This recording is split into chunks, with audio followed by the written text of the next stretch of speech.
back in 2014 when the Florida Department of Transportation was completing construction on an elevated toll road that would connect the Leroy Selman Expressway to Interstate 4 in Tampa. There was lots of buzz about container trucks and big rigs gaining direct access to Port Tampa Bay, one of Florida's largest seaports.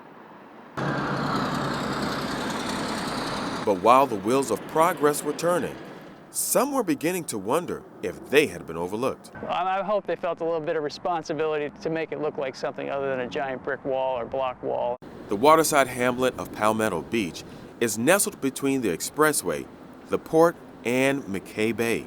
So as FDOT began to erect the new transportation corridor, the residents of Palmetto Beach thought their neighborhood's identity would be lost in the rising tide of transportation needs.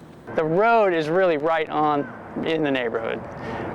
The connector, they took out some of the houses for the neighborhood, not a lot, but I think 2 on each, on the north end of the neighborhood for the length of the connector.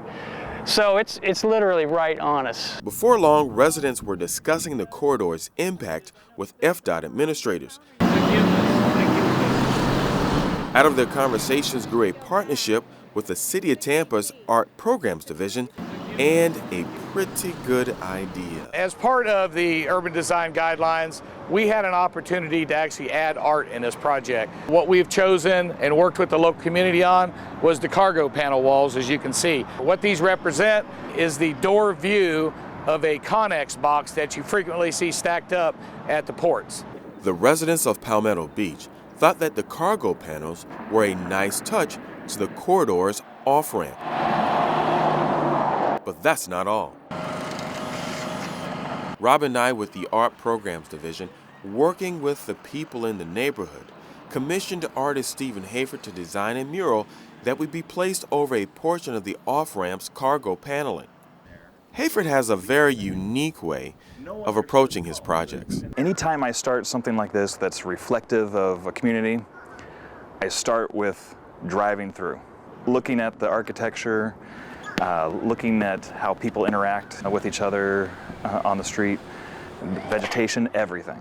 Hayford used his research to literally recreate Palmetto Beach, only smaller. I think one of my favorites was the man waving from the porch. Hayford specializes in miniatures. For years, he has collected and designed plastic people, animals, and anything else necessary to complete his dioramas. Staging depictions of Palmetto Beach was a task he thoroughly enjoyed. There was a great diversity in the people that we observed as we were going through the neighborhoods. I like to take pieces that represent different parts of the whole, put them all together so people will find something within the whole image that they understand and relate to.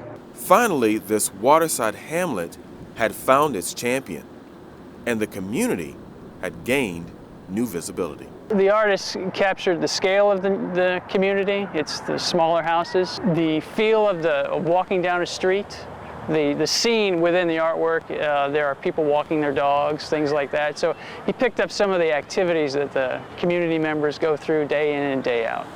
This is Frank Crum for Spotlight Tampa.